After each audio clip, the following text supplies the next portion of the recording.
Hello and welcome back to part 58 of Bloodborne, and in this part we are going to very briefly stop by the Nightmare Orphanage to get some goodies that we had left behind.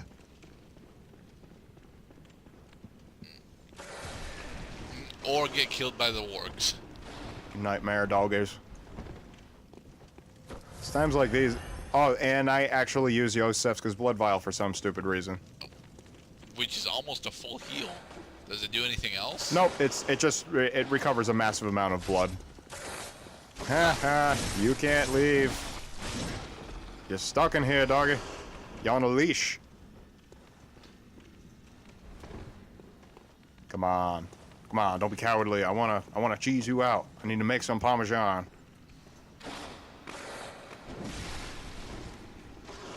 Get your silly buns over here. Furry freaks. Enter the corridor for so that we may slay you from a safe distance. Enter my corridor of pain. I am Morpheus. Welcome to pain. I will gesture at you because I am Morpheus. We are still here! Give me your brains. Visceral the neck. The carotid artery has been destroyed, as well as every other fucking thing possible. Alright, I already... What the fuck was the point? Did I really just come here just to grind up blood echoes? It's starting to look like I came here just to grind up blood echoes. I thought I was getting items in here. But we have better spots to blind the grind blood echoes in the Upper Cathedral Ward. Actually, one thing that I failed to mention is that the Upper Cathedral Ward, by the creature count and the number of blood echoes you get per kill, is one of the best grind locations in the game. One of the best. But it's not the best, and I'm pretty sure we have, we have better spots to grind than this, because you got like 10,000 blood echoes from that. Yes, I did, but I also did not. I didn't go around and kill the brain suckers though. The brain suckers will drop as many as like 3,800 blood echoes apiece. Okay. And which of course bears the drawback of getting your brains eaten and dying for stupid reasons. Again, frustrated at yourself. All right, back to Chalice Land with us. All right, so we have. I don't think there's a depth 4 for the root chalice difficulty 3 for some reason. So we are on our way to take out the final boss of this chalice dungeon. Hey, my buddy! I can see my buddy.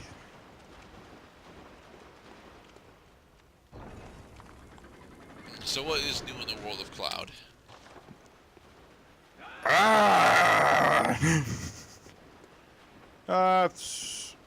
Just been busy. I've been much bit more busy of late, must say, and it feels good. It's good to be busy.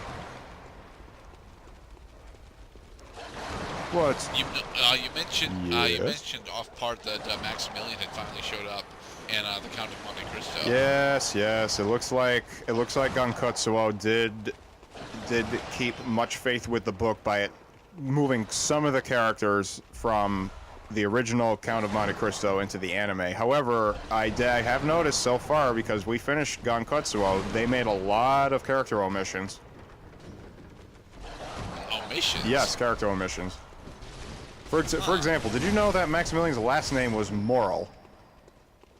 Yes, actually, that was mentioned. Okay, so that actually fails to confirm my point, but the point is that is a I mean, the words are there. A moral refers to a species of mushroom, and mushrooms are typically aligned with death. So he I mean, effectively, at least in the anime, Max ends up effectively dead until the epilogue. I mean, mind you, I haven't seen that much of Maximilian in the book yet. I know that they do let you know he has a military career. He is a soldier. He's loyal, but that's about it so far. but his father, Monsieur Morel, is like a banker or something. He's like a creditor or something, and then he goes broke because he was the owner of the Pharaon, which Gunkutsuo also had mentioned, and then the Pharaon fucking sinks. But you said no, the Pharaon doesn't sink. It is a spaceship. Spaceships do not sink. But no, that the Pharaon is long gone.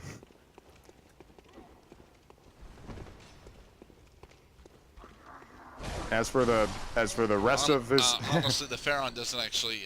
Well, at least for Gunketsuo, the Pharaon is not honestly all that important of a plot point. not really though. Except that then Michelle's database or whoever's database it was said, well, these are the crew members of the Pharaon, and we would only know that. Oh god damn it! And we would only know that the Pharaon had crew members because it was a ship in reality. And that Edmond Dantes was one of the crew members. It was actually Nortier's database. Nordier's did, and that makes a lot of sense because Nordier had censored information out of self-interest, and he is a poopy head. Nightmare doggies. Bar guests. But Cloud, you didn't get your fucking blood echoes back. It was 6K. You don't honestly need that. Not really, no. If we're talking about only 10% of a level up, it's expendable. Yeah. You have all the time in the world. I think you should still kill this Watcher though. I think what I want. He's like just right here. What I want to do now, apparently, is hotkey my fucking Bold Hunter's Mark again, so that I can do this while moving. I think you might, if you gave it a try, Gerda, you would come to appreciate this real-time bullshit.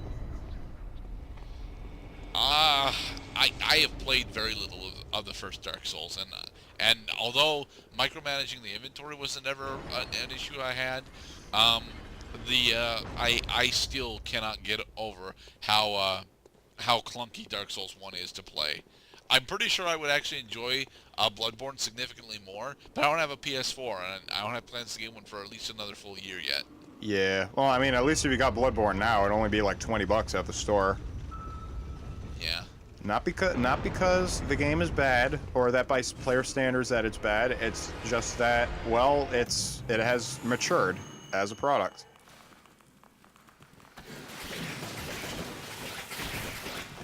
I mean, we can try to get a cooperator for this part, but how much time do you have? Can you survive long enough in order to get your magical buddy? Or remember to get your goddamn blood echoes back before you die. But again, you don't need your blood echoes back. Honestly, you should probably head out just to restore your Quicksilver, because that's honestly something that you need more than your blood echoes at the moment. Leave my buddy alone. He's nice. He's blue. Now I'm blue. Da ba dee da ba da.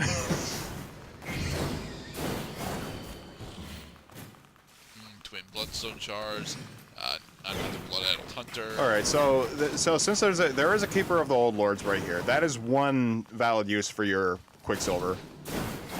The bloodletting beast is probably not going to consume a lot of your Quicksilver, though. Was that a level 5 gem? Maybe we're going. Let this be testament that there is an abundance of both unimportant and important information in these games. Yeah, nice talking to you too, Mr. Blue.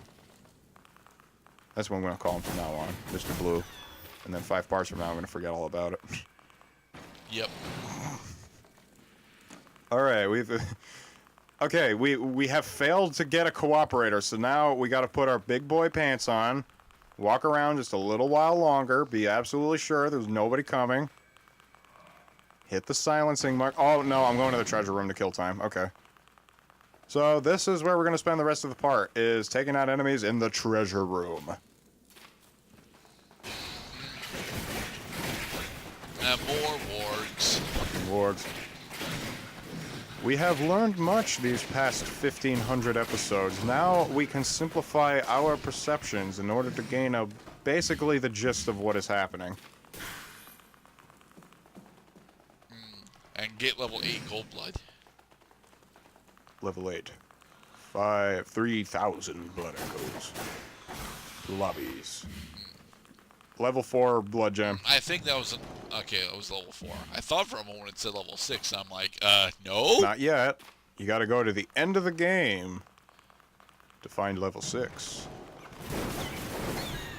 Taking out squeaky fools, dropping bridges, sliding down ladders. More blood vials. Let's go across the bridge of doom. Here we will find the sack man. He may actually have ritual blood. He's a sack man. He had ritual wait, that blood was ritual 4. blood 4. Yes. All right. So one thing they're trying to teach So us. this treasure room was not a total waste of time. Not a We got complete an important ritual material. Not a complete waste of time. Only somewhat a waste of time. Yes, we have found our destination. And just keep in mind that That is a fiery sword. I'm not scared of you, except you are actually I am. You are quite tenacious to take out. Yeah, because the stun time on him is rather awkward. Jesus Christ! All of his timings are really awkward. That's what makes him so difficult. Is that it's difficult to predict when he's going to land his attack. And we got other foes in the arena, so we have a bit of a problem here. We got lots of other foes in the arena. Oh boy. Oh jeez. Flaming Sword Man is chasing me. He could probably one-shot me with that sword, just saying. It's a 2-hit combo. I mean, it's one motion, but it hits twice, so. Alright, so whatever you do, do not touch the sarcophagus until you create safety. You do not want to get stuck just shy of getting the item because the enemy hit you as soon as your invincibility frames ran out.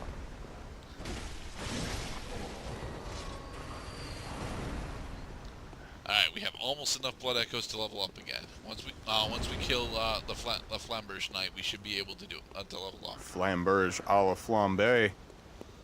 Cook you all day. Yeah, you slam your shit, buddy. I'm just gonna keep running around in circles because this works. Kill the small dudes. Get them out of here. Simplify the fight. And then concentrate on the big guy. We're doing the ROM technique. Jesus. You make a big noise with that. Alright, so once we do have this be a one-on-one fight, what is the plan of attack for him? Plan of attack is probably going to be hit and run. Wait for him to attack, because he's a little on the slow side. So at least as soon as his attack lands, you have a decent amount of safety in order to inflict a strike.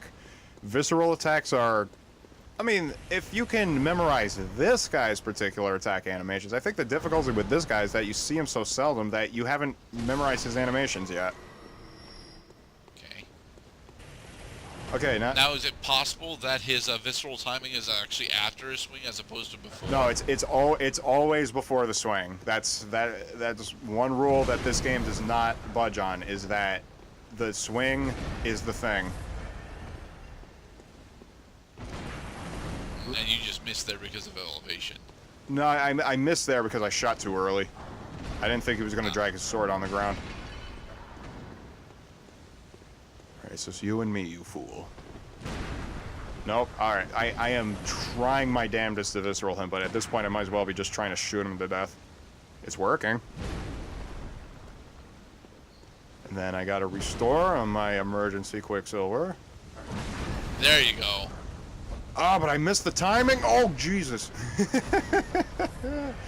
Oh, Bloodborne. Alright, so for the overhead, it's just when there's like a 30 frame segment on the overhead where you can get it, and if you can get it before he actually starts the downswing of it, then you shouldn't take any damage from it.